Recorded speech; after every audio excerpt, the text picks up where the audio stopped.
রাধে রাধে। আমি মনানি। আজ আপনাদের শোনাবো ঈশপের একটি সুন্দর গল্প। গল্পের শেষে রয়েছে একটি মূল্যবান শিক্ষা।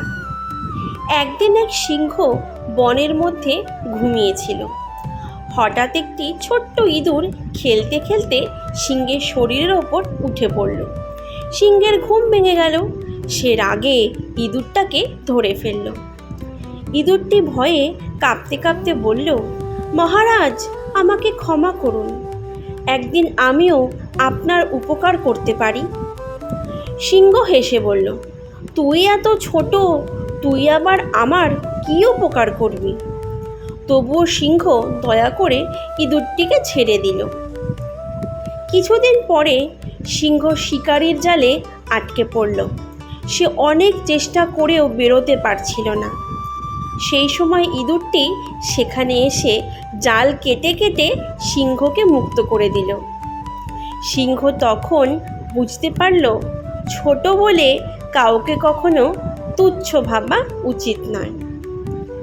তাই নীতি কথা হলো, দয়া কখনো বৃথা যায় না, আর ছোট মানুষও বড় উপকার করতে পারে।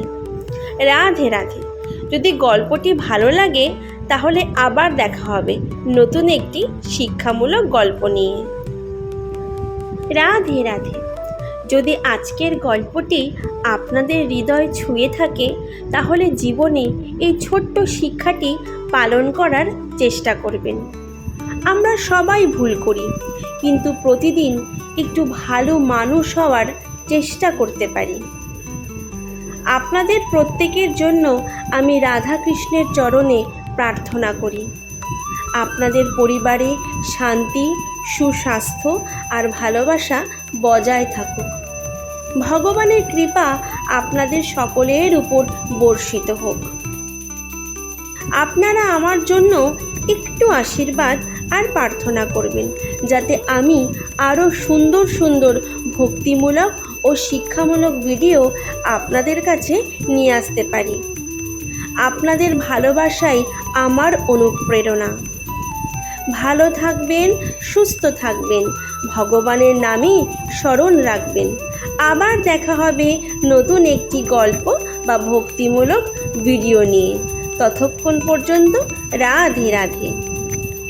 যদি ভিডিওটি আপনাদের ভালো লাগে তাহলে চ্যানেলটির সঙ্গে যুক্ত থাকতে পারেন। আপনাদের একটি লাইক, একটি মন্তব্য বা একটি সাবস্ক্রাইব আমাকে আরও ভালো ভিডিও বানানোর অনুপ্রেরণা দেয়। তাই সবশেষে আমার বিশ্বাস, আমার এই সরল কথা ভক্তিভাবই একদিন অনেক মানুষের মন ছুঁয়ে যাবে। আর আমি চাই মানুষ শুধু আমার ভিডিও দেখুক না, তারা যেন আমার ভিডিও দেখে একটু শান্তিও অনুভব করেন। অবশেষে সকলে ভালো থাকবেন, সুস্থ থাকবেন, ভগবানের নামে স্মরণে থাকবেন। ভগবান আপনাদের সকলের শান্তি পূর্ণ করুক। রাধে রাধে। জয় শ্রীকৃষ্ণ।